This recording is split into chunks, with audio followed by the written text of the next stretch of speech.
da Tribuna, segunda edição. Oferecimento: Plano Santa Casa Saúde, sempre perto cuidando de você.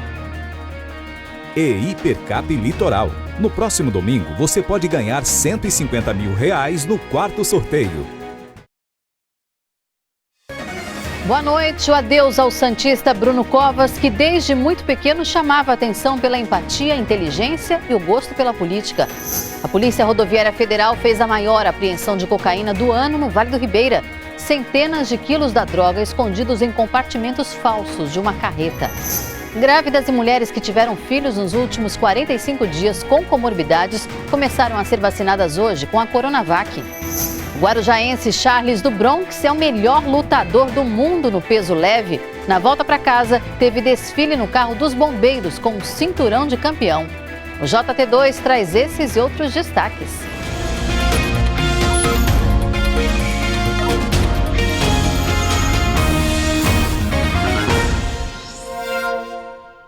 Um exemplo de coragem, determinação, esperança e comprometimento. Tinha ainda o sorriso largo, o bom humor e a busca pelo diálogo. O santista Bruno Covas sempre foi admirado por muitas pessoas, políticos ou não.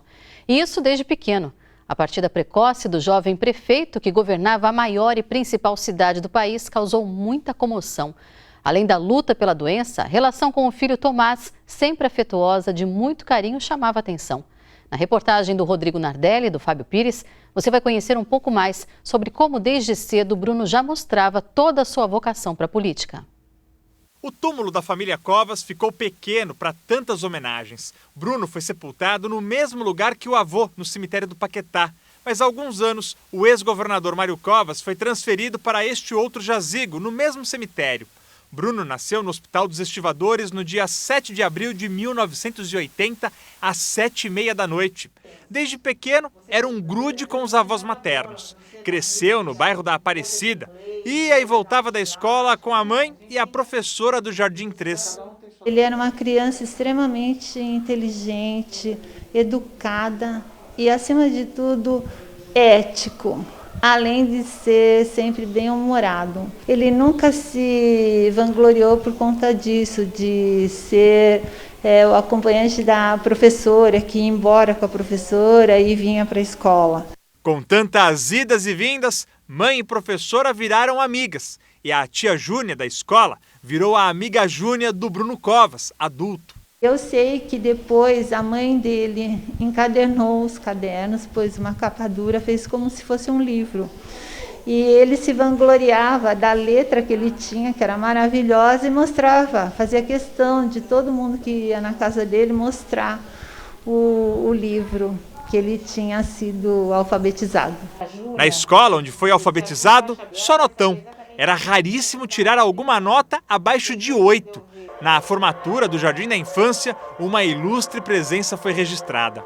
O avô do Bruno realmente é uma pessoa muito grata a nós, muito querida a nossa, que é o nosso querido e ilustre senador Mário Covas, para quem eu peço uma grande salva de palmas. O Covas chegou com a esposa e sentou no fundo, bem no cantinho, assim, muito discreto. Mas nós, na hora, quando soubemos que ele estava, nós fizemos uma homenagem pública, porque era uma honra nós estarmos numa plateia todos juntos, famílias, né? Eram famílias. E os pais levantaram e aplaudiram o Covas de pé. Foi uma homenagem linda, foi uma coisa espontânea. E no final as crianças saíram correndo, como toda criança, para pedir autógrafo para o Covas, para o seu diploma. O pequeno Bruno parecia super à vontade no palco. Espontâneo e carinhoso, e a presença da família era constante. Tanto a Renata quanto o Pedro foram pais muito participantes da vida, tanto do Bruno quanto do Gustavo. Mesmo eles não tendo terminado a escola aqui, os professores continuaram amigos da família, então ele teve um relacionamento muito forte com os professores do colégio. Muitas das atitudes do Bruno Covas na política e como pai foram reflexos da educação que ele recebeu e também do convívio intenso com a família. E a disputa do primeiro cargo eletivo, que foi como candidato a vice-prefeito aqui de Santos em 2004, serviu como um estágio para o jovem político. Quando você ligou para sua avó, a dona Lila, e contou para ela, o que ela achou? Ela falou, ai meu Deus, tudo de novo. O candidato a prefeito na chapa do PSDB era o também tucano Raul Cristiano. Os partidos que participavam da nossa coligação entendiam que a colocação de um nome Covas na chapa traria um trunfo político eleitoral importante. Então eu fui encarregado de convidar a Renata Covas, a mãe do Bruno. A Renata me disse o seguinte, olha Raul, o candidato da família, se alguém vai ser candidato, será o Bruno. Ela falou assim, está aqui o telefone, ligue para ele. E aí eu fiz a ligação para o Bruno. Ele falou assim, pera, Raul, você está me convidando para ser vice-prefeito? Fiquei nervoso, agora minha perna está tremendo, vou parar o carro, né? Raul conta que ao longo da campanha foi conhecendo melhor o neto de Mário Covas, que morou mais de 5 anos no Palácio dos Bandeirantes. Um grupo da cidade nos ajudou a formatar um programa de governo, mas não fechava. E aí nós tivemos uma reunião na minha casa com o Bruno, das 11 da noite até às 1h da tarde do dia seguinte, e o Bruno, ele tinha no detalhe aquilo que estava no orçamento e que era possível. Ou seja, não vamos prometer nada além daquilo que o orçamento consegue atender. Então o Bruno já praticava a lei de responsabilidade fiscal. Aquela campanha de 2004 ficou na memória do Bruno Covas. Nós fomos fazer uma gravação de um programa eleitoral aqui no dique da Vila Gilda. E aí uma criança viu a câmera portátil e achou que fosse uma metralhadora. A criança ficou desesperada, chorando, tal. O Bruno consolou e o Bruno falou assim, Raul, eu não posso pensar numa política pública para uma cidade que não seja para erradicar essa falta de urbanidade, de urbanismo, de atendimento às pessoas que vivem de forma mais frágil. Então, ali ele se manifestou e aí em 2018, quando ele fez um discurso na convenção do PSDB, ele relembrou justamente essa história, que o viés social dele fortaleceu durante a campanha de 2004 em Santos. O gosto pela política começou bem antes de tudo isso. Antes de completar 10 anos, Bruno já fazia parte dos Tucaninhos. O time do Santos também unia avô e neto. Amor que também foi passado de pai para o filho Tomás. O Santos decretou luta oficial de 7 dias pela morte do sócio-torcedor que também foi conselheiro do clube. Bruno Covas partiu aos 41 anos, deixando um vazio na família, para os amigos e para a política. Bruno sempre foi uma pessoa muito preparada, competente, compromissada e que deixou um grande legado, especialmente nesses últimos anos, um legado de superação, de luta pela sua vida. Ele poderia ter sido muito mais do que ele já estava, né? Com pouca idade ele já era prefeito da maior cidade do país, né? Então acho que ele teria um futuro brilhante, né? Isso que nos entristece. Quando eu via na televisão, eu olhava ele como aquele menino que iniciou a alfabetização aqui comigo, sempre ético. O Bruno é um exemplo para toda a juventude brasileira, num momento grave. O Brasil está vivendo um momento de muita divisão, não é? De intolerância. Então acho que nós tínhamos que ter menos ódio e mais políticos como o Bruno que enxergava o todo.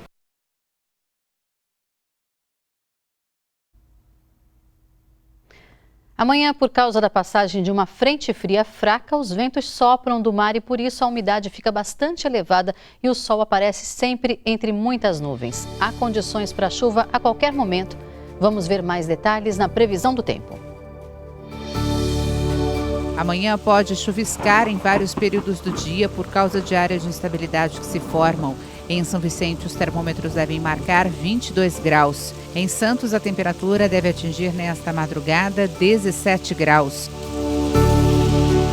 Os ventos vão soprar de sudoeste amanhã. Em Guarujá e em Bertioga, as ondas podem passar de 1,5 m e a máxima chega aos 22 graus. Em Cubatão, deve fazer 23. Em Praia Grande, 22 graus amanhã. Mais ao sul da Baixada, o tempo fica instável, pode chover também a qualquer hora. Em Mongaguá e em Itanhaém, a temperatura deve chegar aos 22. Vale do Ribeira, a temperatura fica baixa e há previsão de chuva a qualquer hora. Em Registro, em Ilha Comprida, deve fazer amanhã à tarde 23 graus. E em Cananéia, a mínima deve chegar aos 16 graus nesta noite. Durante a operação de fiscalização na BR-116, a Polícia Rodoviária Federal apreendeu a maior quantidade de cocaína do ano na região, mais de 426 quilos de pasta base da droga. Os tabletes estavam escondidos em colunas falsas e no assoalho de uma carreta que transportava toneladas de feijão. A carreta foi trazida para a delegacia da Polícia Civil em Jacupiranga depois do flagrante feito na rodovia Regis Bittencourt, à altura de Barra do Turvo. A Polícia Rodoviária Federal encontrou os tabletes de cocaína durante a Operação Rota Segura, que começou ontem e segue até quinta-feira em todo o país. A droga estava num compartimento da carreta preparado para o transporte dos tabletes. Para a polícia, o motorista que mora em Praia Grande contou que saiu da cidade de Xanxerê, em Santa Catarina, e tinha como destino final da viagem São Paulo, capital. Quando a gente abordou, ele se mostrou muito nervoso e isso chama muita atenção da gente na hora da fiscalização. Nós fomos checar e na carreta, né, no semi-reboque, a gente encontrou uma quantidade de tabletes de drogas, né, semelhante à cocaína, o que nos levou a fazer uma fiscalização um pouco mais minuciosa. Ele falou em valores, alguma coisa? Sim, falou que receberia R$30 mil para o transporte da droga. A carreta estava carregada com mais de 35 toneladas de feijão a granel. E teve que ser esvaziada para retirar a cocaína, que foi colocada num compartimento falso das colunas do reboque.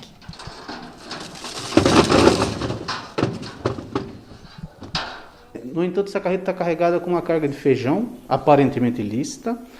Então, foi necessário cortar a coluna da carreta para ter acesso às drogas. Depois de retirar toda a carga, os policiais perceberam que o assoalho tinha sido mexido. Com uma marreta, ele foi aberto e havia mais droga escondida.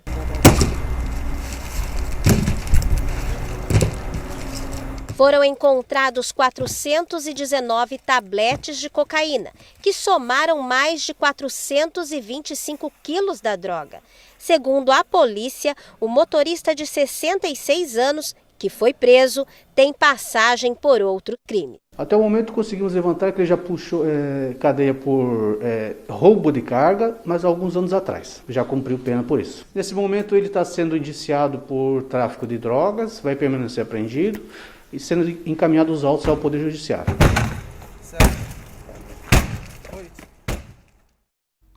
As grávidas e as mulheres que tiveram bebê nos últimos 45 dias começaram a ser vacinadas hoje contra a Covid com doses da Coronavac. Também estão sendo imunizados os idosos com mais de 64 anos que tomaram a primeira dose da vacina do Butantan há mais de 28 dias. Érica foi uma das futuras mamães que receberam a primeira dose da Coronavac em um dos postos externos, na quadra da Escola de Samba União Imperial. Grávida de 4 meses, essa é a sua primeira gravidez. Érica tem problemas respiratórios, o que aumenta a preocupação com a saúde. Estava muito ansiosa porque eu tenho asma, né? Então a minha preocupação era dobrada, né? O medo de pegar esse vírus e não conseguir nem chegar a ver meu filho é muito grande. O público que começou a ser vacinado hoje são as grávidas e as mulheres que tiveram bebê nos últimos 45 dias. É importante que as mamães que têm direito à vacina lembrem de levar os documentos e um laudo médico comprovando alguma comorbidade. As mais comuns são hipertensão, diabetes, problemas na tireoide. Então, qualquer doença que ela tenha, que o médico acha que justifique ela vacinar, ela pode trazer o laudo e a carteirinha da gestante, claro que com todas as documentações que precisam. Comprovante de residência, documento com foto, CPF, né? Mas tem que trazer o laudo médico. A aplicação nas gestantes está sendo feita só com a Coronavac, já que a aplicação da Oxford AstraZeneca continua suspensa pela Anvisa. O secretário diz que a vacina do Instituto Butantan é segura. A Coronavac é um processo muito conhecido que a gente sempre fez, que é de vírus inativo. É uma vacina de vírus inativado. Por isso é mais tranquilo de usar na gestante. Quem está reclamando que as vacinas não chegam são os professores que precisam da segunda dose. Gracilene mostra o comprovante que tomou a primeira dose da Coronavac no dia 12 de abril. A segunda dose deveria ter sido em 10 de maio. A professora diz que tentou várias vezes ser imunizada. Disseram que simplesmente eu não posso tomar, eu tenho que ter acima de 60 anos. E não é essa informação que tem no meu QR Code, não é essa informação que você tem nas redes da Prefeitura de Santos. Não é o tipo de informação que você tem. Você tem informações que não batem com a realidade. E aí informaram que todos os professores estão vacinados, que todos os professores estão prontos para trabalhar, e isso é uma inverdade. Eu só tenho vontade de chorar, porque é a terceira vez que eu estou vindo, eu estou indo atrás do que é minha obrigação, porém eu não estou tendo respaldo nenhum, nada. Nós estamos com um problema na Coronavac em todo o país e em todo o mundo, né? Na fabricação, nos insumos. Então, realmente não há ainda a segunda dose. Já mandamos ofício para o Estado solicitando a vacina, mas não há essa vacina em estoque nem mesmo no Estado. O que nos deixa um pouco mais tranquilos é que estudos mostram que não há um limite máximo para tomar a segunda dose. Vários infectologistas têm falado isso, que pode demorar um pouco mais para tomar a segunda dose. Claro que, sobrando vacina de 64 ou mais, irá para a educação. Por enquanto, em Santos estão sendo vacinados os idosos com mais de 64 anos que precisam da segunda dose da Coronavac e que o prazo máximo de 28 dias já foi ultrapassado. Nós recebemos 5.090 doses para 64 ou mais, então está aberto para todos acima de 64 anos que tenham que tomar a segunda dose e tenham mais de 28 dias. E a Baixada Santista passou hoje a triste marca de 5.000 mortes por Covid-19. A região chegou a esse número depois das 35 mortes registradas nas últimas 24 horas. Também foram 448 novos casos da doença. E a ocupação de leitos de UTI se mantém estável em 63,3%. A média móvel de mortes ficou estável nesse início de semana. São 23 óbitos por dia, 8% a menos que a semana anterior. A média de casos subiu. Hoje está em 331. Esse número é 22% mais alto que o da semana anterior, quando estava em 271. E por complicações da Covid, morreu um dos sindicalistas mais respeitados da região, Marcos Braz, o Macaé, presidente do Sindicato da Construção Civil.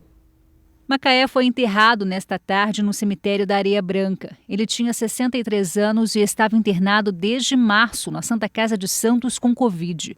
Ontem à noite teve uma parada cardíaca. Nesta manhã teve outra parada e não resistiu. Ele nasceu em Recife, em Pernambuco, e Macaé era como o verdadeiro nome de Marcos Braz de Oliveira. Mas este apelido ele ganhou ao trabalhar embarcado em uma plataforma da Petrobras na cidade de Macaé, no Rio de Janeiro. Ele também chegou a morar em Curitiba, até que no começo dos anos 80, ele veio para Cubatão trabalhar como mecânico ajustador. Cursou técnico de tubulação industrial e caldeiraria e a carreira deslanchou. Mas só em 1989 ele aceitou o convite para integrar o Sintracomos, Sindicato dos Trabalhadores na Construção Civil da Baixada Santista. Em 2011 foi eleito presidente e ficou no cargo até seus últimos dias. Seu nome fica marcado por ser uma liderança forte e por estar sempre envolvido em movimentos políticos e sociais, lutando pela categoria. Macaé sempre foi um entusiasta do movimento sindical, me recebeu muito bem quando eu ingressei no sistema, na luta sindical. Soube conviver com diferença de ideologia política partidária entre todos os segmentos sindicais. Participava de todos os movimentos sociais em defesa dos menos favorecidos. Companheirismo insubstituível.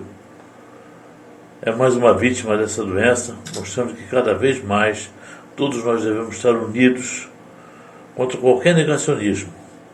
O que importa É a união, é que o trabalhador se exemple na liderança da luta pela dignidade. Esse é o companheiro Macaé, que tudo fez e que deu a sua vida pelos trabalhadores.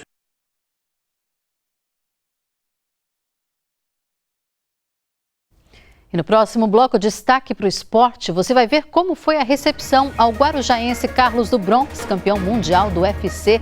Ele chegou no início da tarde em Guarujá e desfilou no carro dos bombeiros, exibindo o cinturão.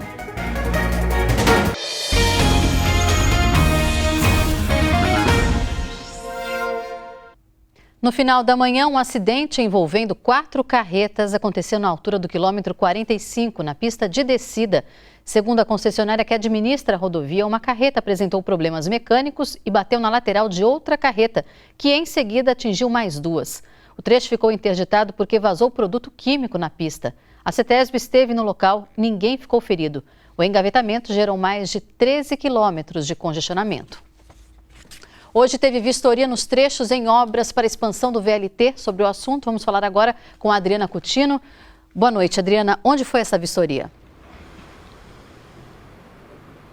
Oi, Melissa. Boa noite a você, boa noite a todos. Antes de citar esses locais de obra, para o pessoal entender, essa segunda etapa do VLT, o veículo leve sobre trilhos, terá 8 quilômetros de extensão e 3 estações. Mas para que os trilhos sejam implementados, as estações sejam construídas, são necessárias algumas intervenções em vários pontos da cidade de Santos. São obras de drenagem. Essas obras aconteceram em 3 pontos diferentes desde o início do mês. Tem uma previsão de durarem por mais 30 dias. Esses 3 pontos são a Cunha Moreira, a Rua Carvalho de Mendonça, esquina com a Avenida Washington Luiz, no Canal 3, e também na Rua João Guerra, entre as ruas Manuel Tourinho e Silva Jardim. Hoje, houve uma visita técnica com a participação do prefeito de Santos, Rogério Santos, e também do secretário estadual de Transportes Metropolitanos, Alexandre Baldi, nesses 3 pontos de obras. Eles conversaram com a gente, o prefeito disse que haverá outras frentes de trabalho nos próximos dias. A primeira estação deve ser construída na Rua Campos Melo. Ainda não há uma previsão, mas o secretário estadual de Transportes, Alexandre Baldi, explicou que essas obras, a previsão é que elas aconteçam até o final do ano que vem. É uma obra grande, muito esperada, que vai ligar a estação da Conselheiro Nébias ao terminal do Valongo e vai favorecer milhares de pessoas, beneficiar muitos usuários. O custo total da obra é de mais de 200 milhões de reais. E segundo o próprio secretário estadual disse, vários veículos já foram adquiridos e serão entregues à medida que as estações forem construídas. É com você, Melissa. Obrigada, Adriana.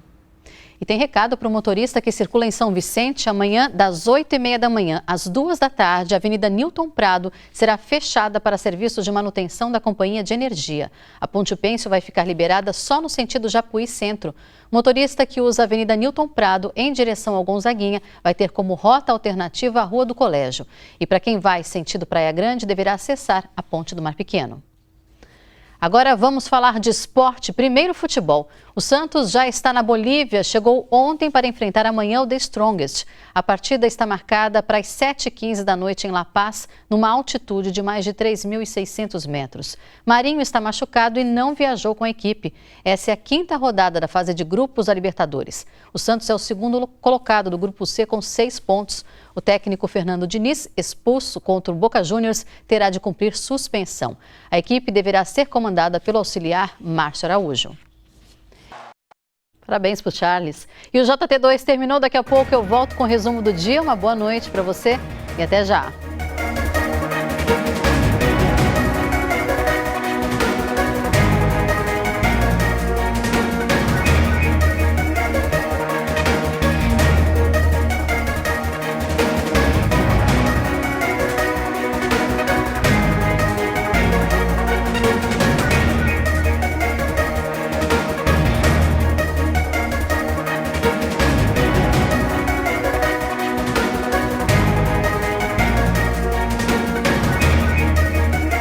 Jornal da Tribuna, 2ª edição. Oferecimento: Plano Santa Casa Saúde, sempre perto cuidando de você. E Hipercap Litoral. No próximo domingo, você pode ganhar R$ 150 mil no quarto sorteio.